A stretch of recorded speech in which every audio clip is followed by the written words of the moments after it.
Hello, नमस्ते, आदाब, सत श्री अकाल, केम छो और केमन आछो। सो देन स्टोरी को स्टार्ट करते हुए आज हम ये देखेंगे कि ह्यून अपने मन में सोच रहा था कि क्राउन प्रिंस का दिल एकदम अपनी डैड जैसा है और बाद में ह्यून अपने मन में कहने लगता है कि ये मैं क्या सोच रहा हूँ। और फिर ह्यून क्राउन प्रिंस से कहने लगता है कि अभी लेट हो चुका है तो चलो अभी चलते हैं। और छोटू सा क्राउन प्रिंस कहने लगता है कि मैंने तो अभी भी एक बाट को भी नहीं पकड़ा है। और ह्यून प्यार से क्राउन प्रिंस को कहने लगता है कि कोई बात नहीं, तुम कल आ जाना तो हम दोनों मिल के बाट को देखेंगे। फिर छोटू सा क्राउन प्रिंस ह्यून के कपड़े को ऐसे पकड़ के चल रहा था मानो कि वो उसका मॉम का आंचल हो। और फिर वो दोनों वापस आ रहे थे तभी उनका मुलाकात होता है जे के साथ। जे भी आया है और वो अपने ही बेटे को ह्यून का कपड़ा को ऐसे पकड़ा हुआ देखने के बाद वो क्राउन प्रिंस को जमीन पर गिरा देता है। और ये देखने के बाद ह्यून जे के ऊपर चिल्लाने लगता है। और तब जे क्राउन प्रिंस को कहने लगता है कि तुम्हारी हिम्मत कैसे हुई कि तुम यहाँ आओ और वो भी वाइल्ड डॉग के साथ, और तुमने ऐसी गंदी आदतें कहाँ से सीखी है कि तुम किसी की बालों को खींचो और किसी बीमार आदमी को तुम यहाँ तक चला कर लेके आओ। फिर से क्राउन प्रिंस को कहने लगता है कि तुम मेरा ऑर्डर को ध्यान से सुनो, ऐसी गुस्ताखी दोबारा ना होने पाए।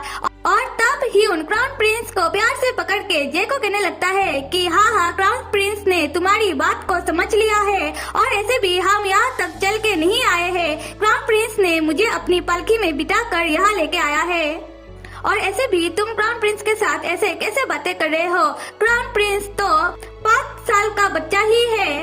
और जैसे ह्यून क्राउन प्रिंस का साइड ले रहा था ऐसा लग रहा था कि ह्यून क्राउन प्रिंस का मॉम ही है। और फिर ह्यून अपने मन में कहने लगता है कि जे तुम्हें कैसे मालूम कि मैं और क्राउन प्रिंस गार्डन में हैं? क्या तुम ये देखने के लिए आए हो यहाँ कि मैं ठीक हूँ? फिर ह्यून जाने लगता है और तभी जे ह्यून को रोक कर अपना रोप ह्यून को उड़ा देता है और कहने लगता है कि आज बहुत ही ज्यादा ठंड है। और ह्यून कहने लगता है कि ठंड कहाँ है और ये सब तुम मेरे साथ मत करो। और ये कहने के बाद ह्यून जे का रोप को जमीन पर गिरा देता है और जे कहने लगता है कि अच्छा ठीक है। फिर वो जमीन से अपना रोप को उठाने लगता है और उसका गार्ड लोग कहने लगता है कि योर हाइनेस, आप ये क्या कर रहे हो? आप क्यों जमीन से अपने ही रोप को ऐसे उठा रहे हो? और ये देखने के बाद ह्यून तो चला जाता है अपने मन में ये सोचते हुए कि तुम ऐसा क्यों प्रिटेंड कर रहे हो कि तुम चेंज हो रहे हो। और दूसरे दिन क्राउन प्रिंस ने ह्यून को अपने घर बुलाया है ये दिखाने के लिए कि क्राउन प्रिंस ने एक पंछी को पकड़ा है। और ह्यून जब क्राउन प्रिंस के महल जाता है तब क्राउन प्रिंस बता रहा था ह्यून को कि मैंने एक पंछी को पकड़ा है। और ह्यून उस पंछी को देखने के बाद समझ जाता है कि क्राउन प्रिंस ने उसे कैसे पकड़ा होगा, क्योंकि उस पंछी का एक लेग इंज्योर था और क्राउन प्रिंस ने उस पंछी को मलम पट्टी किया है। और इंज्योर होने कारण क्राउन प्रिंस उस पंछी को इजीली पकड़ पाए हैं। फिर क्राउन प्रिंस ह्यून से पूछने लगता है कि क्या आपको पंछी चाहिए? क्या हम दोनों फिर से गार्डन जाए? और तब क्राउन प्रिंस का दास कहने लगता है कि क्राउन प्रिंस आप गार्डन नहीं जा सकते हो क्योंकि जे ने ऑर्डर दिया है कि जब तक फ्लावर ब्लॉसम का मौसम रहेगा तब तक सिर्फ ह्यून ही गार्डन जा सकता है और कोई भी नहीं। और ये सुनने के बाद ह्यून को अच्छा नहीं लगता और ह्यून कहने लगता है तो मुझे भी गार्डन नहीं जाना है। और दूसरी सुबह ह्यून के पैलेस के बाहर बहुत सारी फूलों की पेड़ों की डालियों से उसका महल को सजाया जा रहा था। और ये देखने के बाद ह्यून बाहर आ जाता है और अपने दास से पूछने लगता है कि ये सब क्या हो रहा है। और ह्यून का दास ह्यून को बताने लगता है कि योर हाइनेस ने ऑर्डर दिया है कि आपकी पैलेस को ऐसे फूलों से सजाया जाए क्योंकि आप गार्डन नहीं आ रहे हैं फ्लावर ब्लॉसम को देखने के लिए। और इतनी सारी कटा हुआ पेड़ों की डालियों को देखने के बाद ह्यून को गुस्सा आ जाता है और ह्यून गुस्से में अपने दास से कहने लगता है कि क्या योर हाइनेस ने फ्लावर ब्लॉसम की गार्डन की सारी ही पेड़ों को काट दिया है और उन गार्डन में बहुत सारे पंछियाँ रहते थे तो वो कहाँ जाएंगे? और वो दास ह्यून को समझाने लगता है कि ऐसा कुछ भी नहीं है, गार्डन जैसा है वैसा ही है। और ह्यून कुछ भी सुनना नहीं चाह रहा था। वो कहने लगता है कि मुझे तुम पर विश्वास नहीं है, मैं जा रहा हूँ गार्डन को देखने के लिए।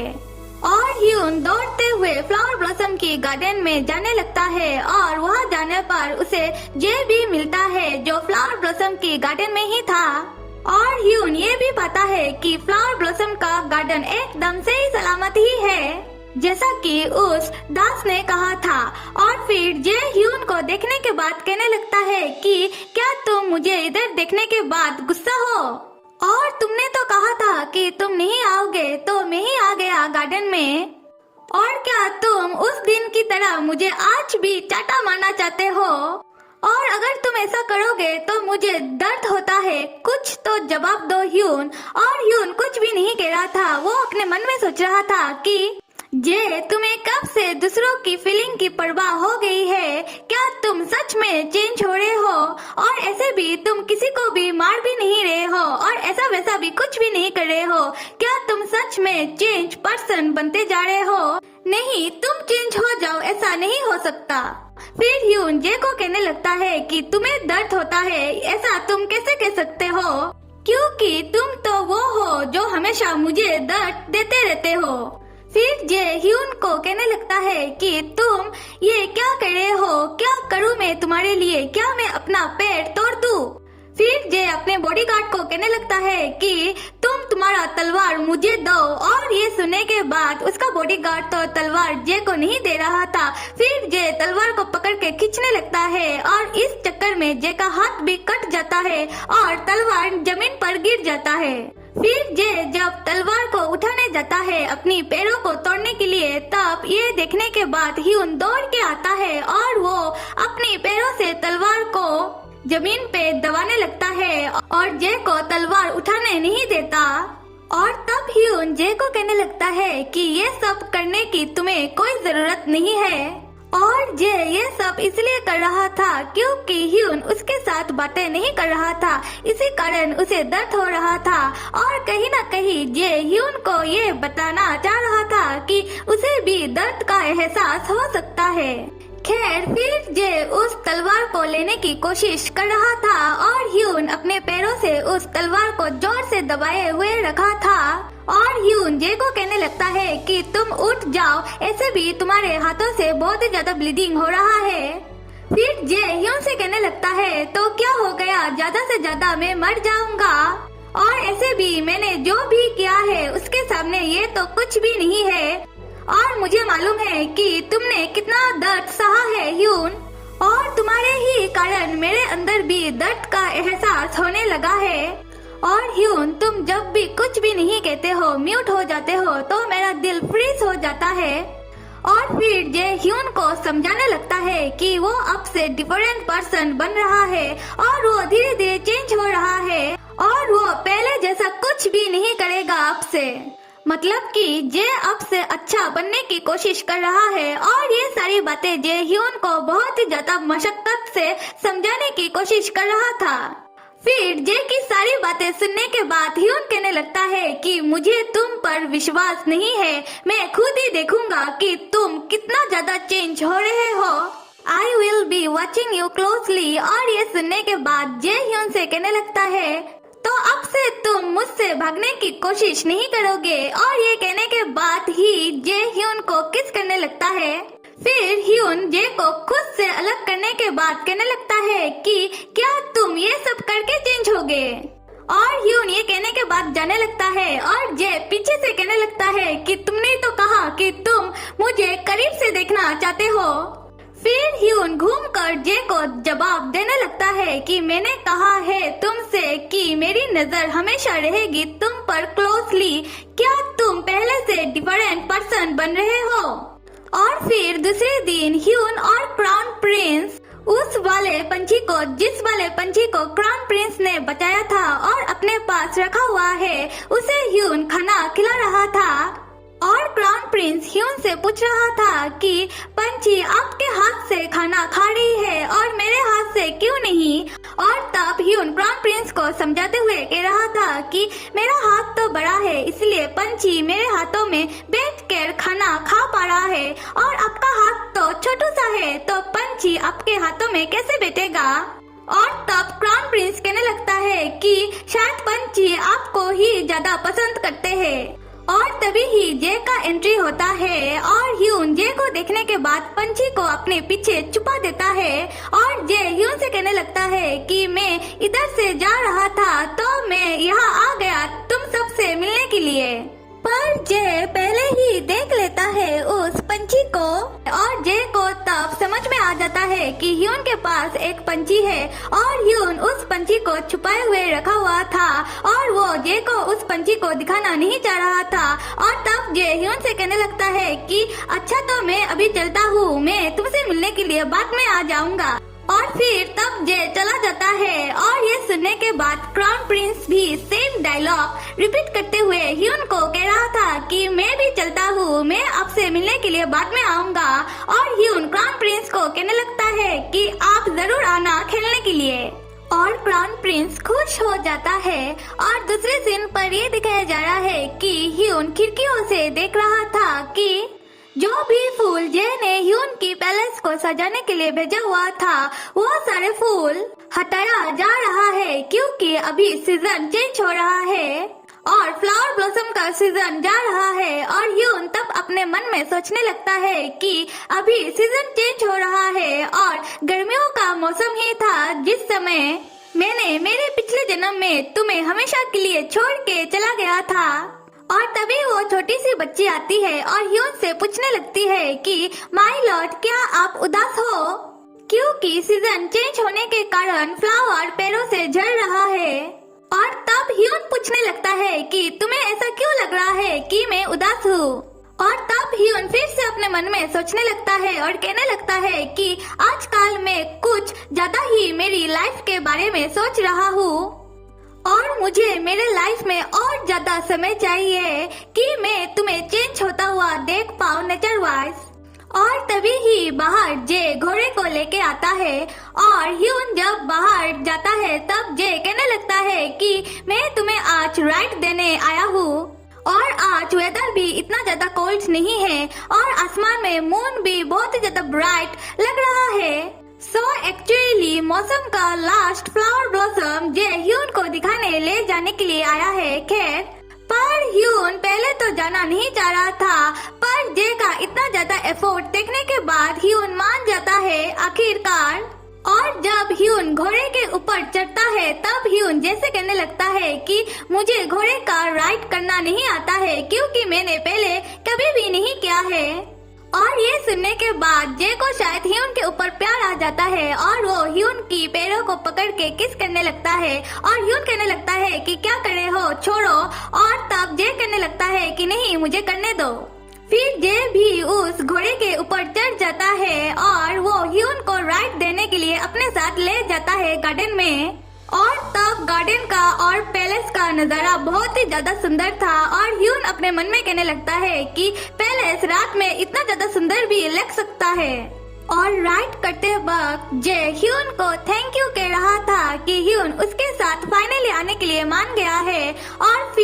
और ह्यून तब ब्लश करने लगता है और अपने मन में सोचने लगता है कि मुझे ऐसा क्यों फील हो रहा है कि फ्लावर ब्लूमिंग की तरह मेरा हार्ट भी ब्लूम हो रहा है। और दूसरे सीन पर ये दिखाया जा रहा है कि छोटू सा क्राउन प्रिंस जिद कर रहा था कि वो भी ह्यून के साथ हॉर्स राइडिंग करना चाहता है और वो हॉर्स को लेकर अकेले ही ह्यून की पैलेस की तरफ जाने की कोशिश कर रहा था।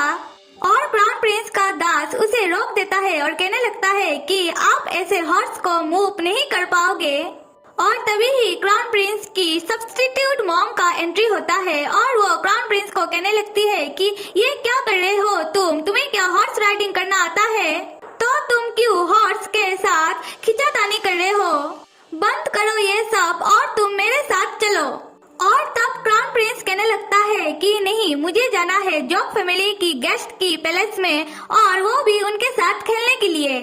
और क्राउन प्रिंस जब उसकी सब्स्टिट्यूट मॉम की मुंह पर मना कर देता है तब उन्हें आ जाता है गुस्सा और वो गुस्से में क्राउन प्रिंस को जोर से पकड़ लेती है और कहने लगती है ह्यून के बारे में भला बुरा और उसे समझाने लगती है कि ह्यून बिल्कुल भी अच्छा आदमी नहीं है, पर बच्चे तो बच्चे होते हैं, जहाँ उन्हें प्यार मिलता है वही वो चले जाते हैं। तो क्राउन प्रिंस ह्यून के बारे में ये सारी बातें अपनी मॉम के मुंह से नहीं सुनता है और जब क्राउन प्रिंस रॉयल कंसोर्ट की बात नहीं मान रहा था तब वो क्राउन प्रिंस को सिर्फ एक चाटा लगाने वाली ही थी। तभी एंट्री होता है जे का पलकी का और वो जे को देखने के बाद रुक जाती है और रॉयल कंसोर्ट जे को कहने लगती है कि मैं तो बस क्राउन प्रिंस को समझा रही थी कि वो पढ़ाई बढ़ाई तो नहीं करता, सिर्फ खेलने की ही बात करता रहता है। और जे अपने बेटे के पास घोड़े को खड़ा हुआ देखने के बाद वो समझ जाता है और वो क्राउन प्रिंस से कहने लगता है कि क्या तुम मेरा नकल करना चाहते हो। और ये कहने के बाद जे तो चला जाता है ह्यून की पैलेस में और क्राउन प्रिंस ये सुनने के बाद वो अपने दांत से कहने लगता है कि मुझे भी लेके चलो ह्यून की पैलेस में, और वो भी अपने घोड़े के साथ ह्यून की पैलेस में चला जाता है। और क्राउन प्रिंस की सब्स्टिट्यूट मदर तो देखती ही रह जाती है और उसी वक्त एक दासी आकर क्राउन प्रिंस की सब्स्टिट्यूट मदर से कहने लगती है कि अगर ऐसा चलता रहेगा तो क्राउन प्रिंस आपका किसी काम का नहीं रहेगा। और रॉयल कंसोर्ट कहने लगती है कि ये क्या कह रही हो तुम, क्या मतलब है तुम्हारा। और तब वो दासी बताने लगती है कि क्राउन प्रिंस तो अभी छोटा है, इसलिए उसे कुछ भी समझ में नहीं आ रहा है कि उसके आसपास में क्या हो रहा है। फिर रॉयल कंसोर्ट कहने लगती है कि तो अभी मैं क्या करूँ, सारी प्रॉब्लम का जड़ तो वो मेल गेस्ट है। और तब रॉयल कंसोर्ट की दासी रॉयल कंसोर्ट को एडवाइस देती है कि आप किसी का हेल्प लीजिए और जिससे आप उस मेल गेस्ट को पैलेस से बाहर निकाल पाए। और दूसरे सीन पर ये दिखाया जा रहा है कि छोटू सा क्राउन प्रिंस और ह्यून हॉर्स राइडिंग कर रहे थे और जे उन दोनों को हॉर्स राइडिंग करते हुए ध्यान से देख रहा था। तब ह्यून अपने मन में ये सोच रहा था कि ये समय बिल्कुल 100 ईयर पहले जैसा समय लग रहा है जहाँ पर सारे ही लोग मर रहे थे। और अभी दूसरे सीन पर ये दिखाया जा रहा है कि जे के पास जे का एक सीक्रेट मैसेंजर आया हुआ है और वो जे को कुछ बता रहा था और बाद में जे उसे कहने लगता है कि अच्छा ठीक है, तुम मुझे खबर देते रहना। और अभी सीन थोड़ा शिफ्ट होके जा रहा है क्राउन प्रिंस की सब्स्टिट्यूट मॉम की वहाँ, जहाँ पर रॉयल कंसोर्ट ने अपनी अंकल को बुलाया हुआ है और उसके अंकल अपने साथ किसी आदमी को भी लेके आए हुए हैं। और रॉयल कंसोर्ट उस आदमी को देखने के बाद अपने अंकल से पूछ रही थी कि ये भला कौन है, इसे तो मैंने पहले कभी भी यहाँ नहीं देखा है। और रॉयल कंसोर्ट के अंकल उसे बता रहा था कि ये हमारे लिए काम का आदमी है। फिर रॉयल कंसोर्ट और उसके अंकल और उस आदमी के बीच बैठता है एक मीटिंग और जहाँ पर रॉयल कंसोर्ट अपने अंकल को बता रही थी कि अंकल आपको तो मालूम ही होगा कि मैंने आपको यहाँ क्यों बुलाया हुआ है और मुझे क्राउन प्रिंस की मॉम की पोजीशन को बचाना है। और जब से क्राउन प्रिंस का रियल मॉम इस दुनिया से गई है तब से मैं क्राउन प्रिंस को अपने सगे बेटे जैसी पाल रही हूँ। और क्राउन प्रिंस अभी छोटे हैं इसलिए उन्हें कुछ भी समझ में नहीं आता है। मतलब कि अंकल मैं आपको ये बता रही हूँ कि ऐसा भी हो सकता है कि क्राउन प्रिंस ह्यून को अपना मॉम समझ ले और वो किसी मेल को अपना मॉम पुकारना शुरू कर दे।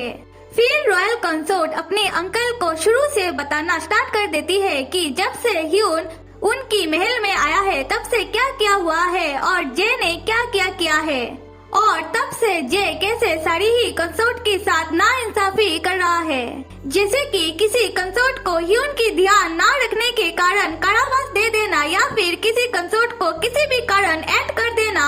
और ये सारी चीज जे कर रहा था वो भी सिर्फ मेल गेस्ट के लिए। फिर रॉयल कंसोर्ट अपने अंकल को बताने लगती है कि इस चीज का कोई भी गारंटी नहीं है कि क्राउन प्रिंस की सब्स्टिट्यूट मदर के साथ भी जे ऐसा कुछ ना करे। फिर रॉयल कंसोर्ट कहने लगती है कि ऐसे क्राउन प्रिंस की मदर मैं नहीं चाहती कि मेरे साथ भी ऐसा कुछ हो, हमें जल्दी ही कुछ करना पड़ेगा ह्यून के साथ, इससे पहले देर हो जाए।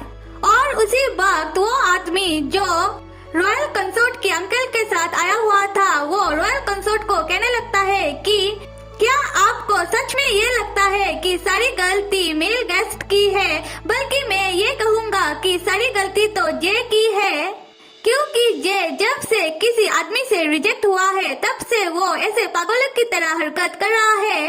और वैसे भी ये जे का ही डिसीजन था कि वो किसी मेल को गेस्ट बनाए और वो किसी कंसोर्ट या फिर कंकुबाइन को गायब कर दे या फिर वो क्राउन प्रिंस की पैलेस में जंगली कुत्तों को छोड़ दे उन्हें मारने के लिए।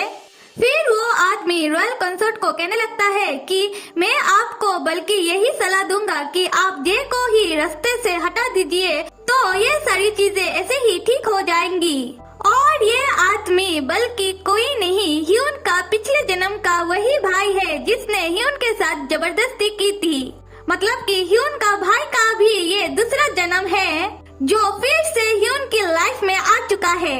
और ये था चैप्टर 31 to 35 का एक्सप्लेनेशन। और आज के लिए बस इतना ही। और इस स्टोरी में ये क्या हो रहा है कि सारे ही लोग दूसरा जन्म लिए जा रहे हैं। और आप सब लाइक, कमेंट और सब्सक्राइब करना तो बिल्कुल भी मत भूलिएगा। Till then bye and